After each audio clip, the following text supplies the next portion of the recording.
041026. Dalam video ini saya akan mempraktikkan keterampilan mengajar, memberikan pertanyaan dasar dan lanjut kepada murid. Terima kasih, selamat menyaksikan.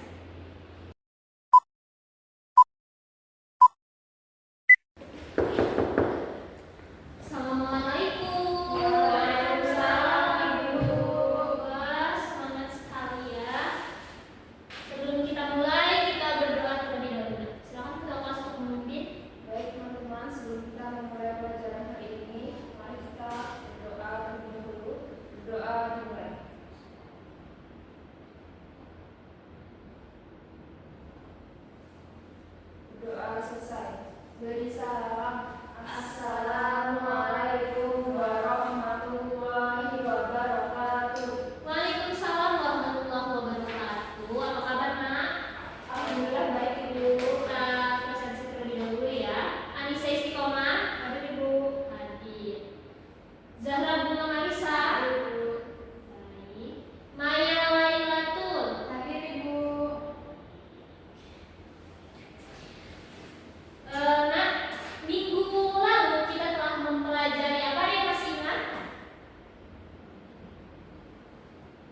Teks drama, betul sekali. Ada yang masih ingat apa itu teks drama? Coba angkat tangannya. Silakan, Bunga. Teks drama itu adalah naskah yang berisi cerita untuk dipentaskan di atas panggung, menggambarkan kehidupan manusia melalui dialog antar tokoh, tingkah laku, dan adegan. Betul sekali. Jadi berisi suatu teks tentang adegan yang akan dilakukan oleh tokoh ya, seperti itu. Nah, materi hari ini adalah tentang ide atau gagasan pokok dan gagasan pendukung. Sebelumnya udah ada yang tahu apa itu gagasan pokok atau pendukung? Belum ya, Nak, ya? Baik, kita akan membahasnya bersama-sama agar kita tahu bersama-sama ya. Pertama, gagasan pokok itu adanya di dalam paragraf. Jadi sebelum kita lanjut ke gagasan pokok dan pendukung, kita harus mengerti dulu apa itu paragraf.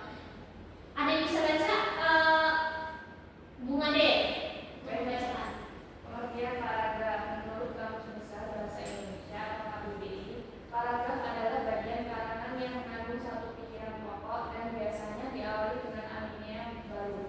Paragraf tersusun atas beberapa kalimat yang saling berhubungan untuk menyampaikan satu ide utama. Di dalamnya terdapat kalimat utama dan kalimat penjelas yang membentuk makna yang utuh. Betul sekali. Paragraf itu kumpulan kalimat yang biasanya di awal itu ada alinea baru. Biasanya ibu sering mendikte kalian itu pasti alinea baru. Berarti kan sudah paham sendiri alinea baru itu berbeda paragrafnya ya. Jadi seperti itu.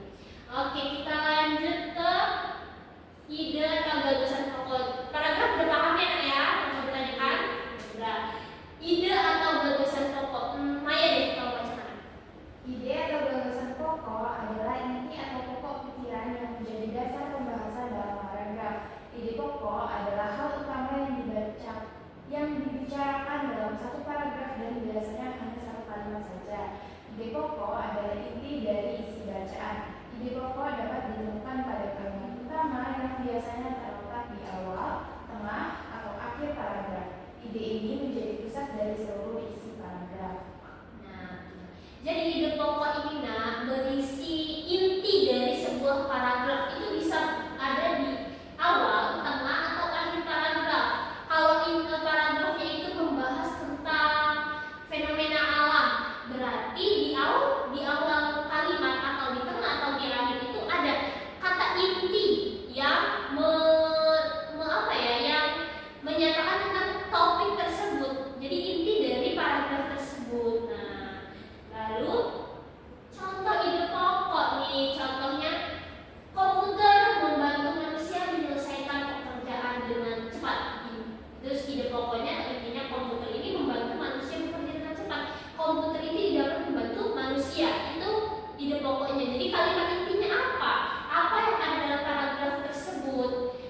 Sambung Ibu. Sambung, baik, silakan Mas Adi. Boleh lihat HP, boleh baca dengan HP ya, nanti Ibu tanya sama anak-anak. Buat satu paragraf apa Bu?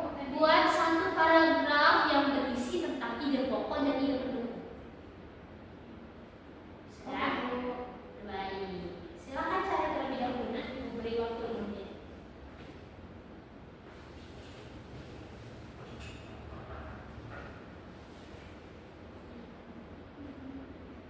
Paragrafnya singkat saja, Nak. Tidak usah panjang-panjang ya.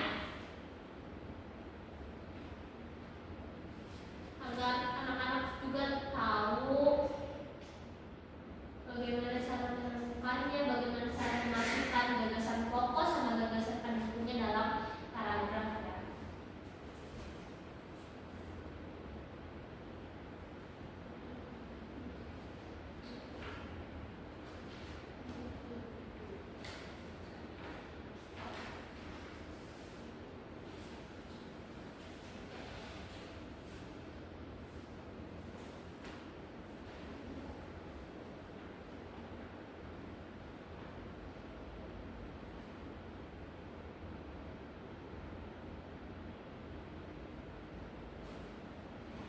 Nah, adik saya ini HP baru ya, Nak ya?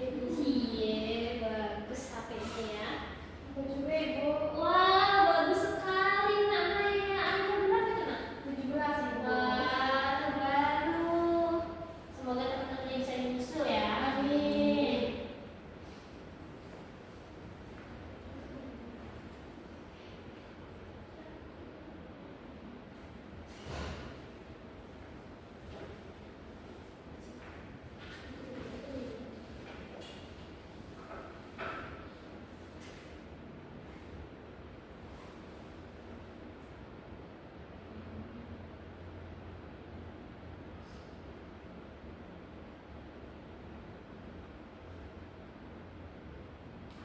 Sudah, Nak? Sudah Ibu. Ini kalau sudah dibacakan saja ya, Nak. Tempat duduk saja. Ini kan Ibu melatih karena tugas yang sebenarnya sudah Ibu kirimkan di Google Classroom, nanti dikerjakan untuk pertemuan minggu depan. Nanti bukunya juga lewat Google Classroom ya, dimasukkan ke Google Drive. Dari siapa ya? Dari Bu dulu deh. Kalau Nak bacakan tugasnya. Mengenai gagasan pokok Ibu, yang pertama gagasan pokoknya setiap hari Minggu warga desa Wasul melakukan kerja bakti. Lalu untuk gagasan pendukungnya, warga berkumpul di balai desa untuk membagi tugas. Sebagian warga ada yang membersihkan selokan, membakar rumput, menyapu, membuang sampah, dan menyiapkan konsumsi. Sedangkan anak-anak juga turut serta dalam kerja bakti. Betul sekali, tepuk tangan dong buat Bunga. Bagus ya. Jadi awal itu ada kalimat utamanya, lalu di bawahnya kalimat pendukungnya. Seperti itu, Nak. Simpel saja, Nak, sebenarnya ide pokok itu, karena itu biasanya disebutnya berulang kalau dalam paragraf yang panjang.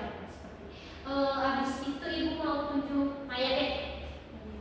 Jadi pokoknya itu pentingnya membaca dalam meningkatkan pengetahuan dan kemampuan bertulis. Nah ini ide bukunya, membaca menambah wawasan, melatih konsentrasi, memperkaya kosakata dan perlu dibiasakan sejak dini.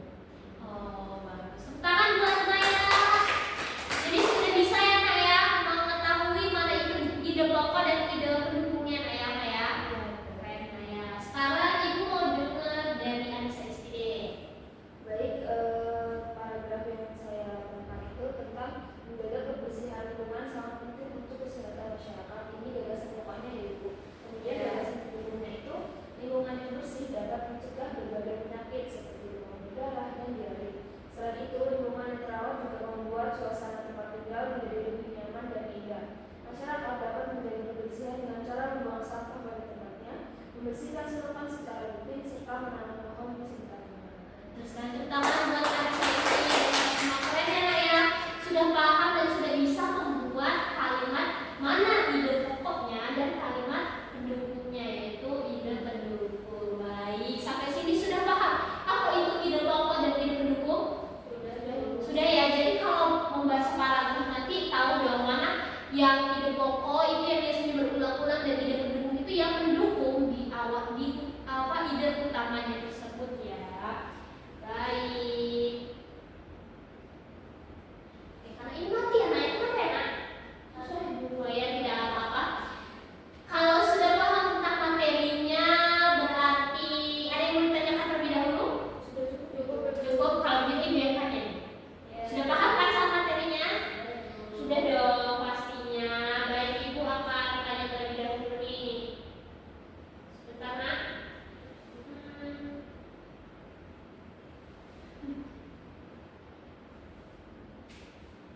Baik, di mana biasanya letak gagasan pokok ditemukan?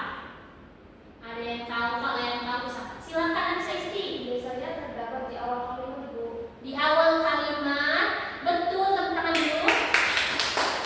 Nah, kurang jelas biasanya juga tidak hanya berada di awal, dan juga kan bisa di tengah dan di akhir. Tapi nggak apa-apa, keren Sesti. Menyimaknya bagus ya. Sekarang pertanyaan kedua nih. Apa perbedaan antara gagasan pokok dan gagasan pendukung?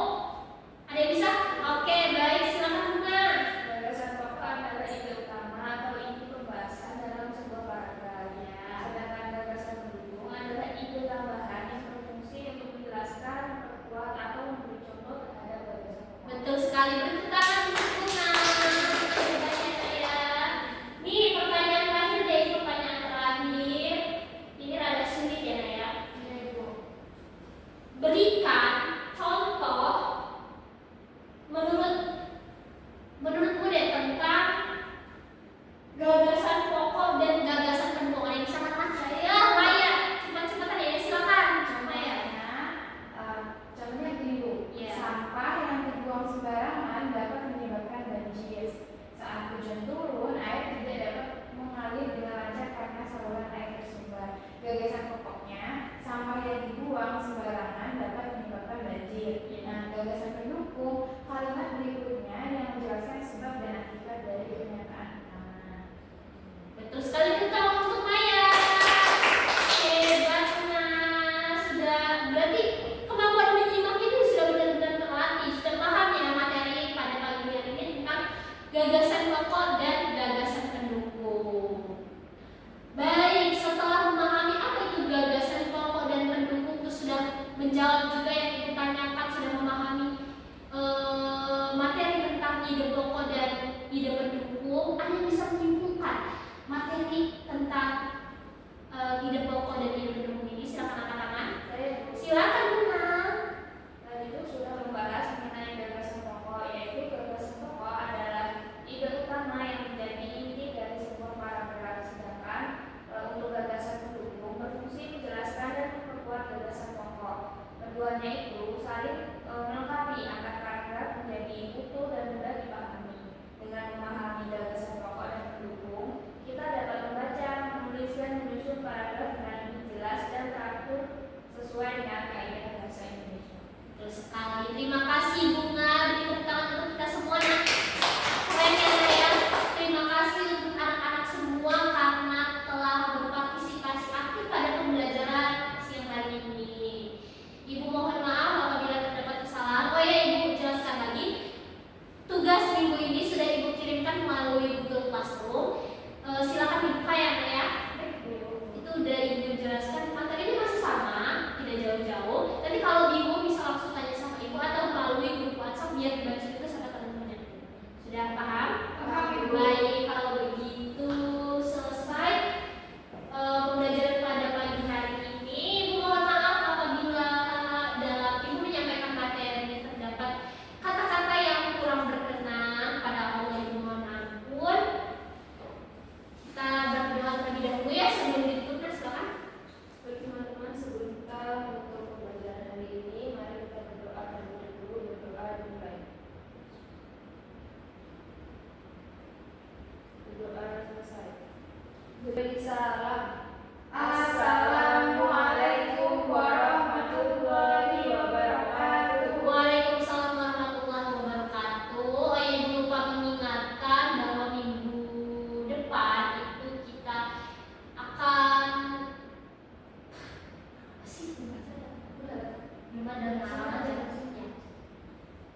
keterampilan bertanya calon guru Solhati dengan nomor NPM 313041026 dengan materi gagasan pokok dan gagasan pendukung.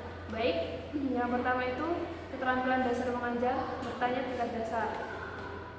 Terdapat penggunaan pertanyaan secara jelas dan singkat. Ibu Guru Solhati sudah memberikan pertanyaan yang disampaikan dengan kalimat yang sederhana dan sudah cukup baik. Kemudian itu pemberian acuan.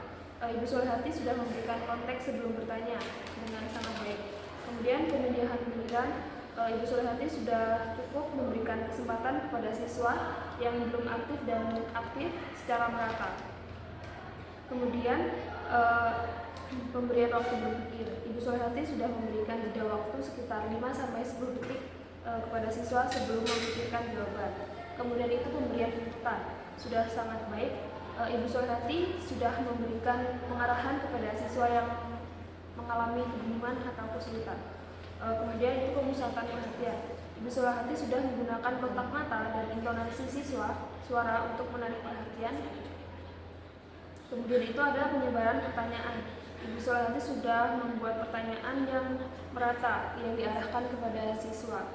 Kemudian yang kedua ada keterampilan dasar mengajar bertanya tingkat lanjut, yaitu pengubahan tuntunan tingkat kognisi. Ibu Solhati sudah mampu menaikkan tingkat berpikir siswa dari pertanyaan faktual ke analisis. Kemudian ada pengaturan urutan pertanyaan. Ibu Solhati sudah memberikan pertanyaan yang disusun dari mudah ke sulit kepada siswa. Kemudian ada penggunaan pertanyaan pelacak. Ibu Solhati sudah menindaklanjuti jawaban siswa dengan pertanyaan. Itu sudah sangat baik. Kemudian ada peningkatan terjadinya interaksi. Ibu Solhati sudah mendorong siswa untuk melakukan diskusi. Itu saja yang dapat saya sampaikan. Terima kasih.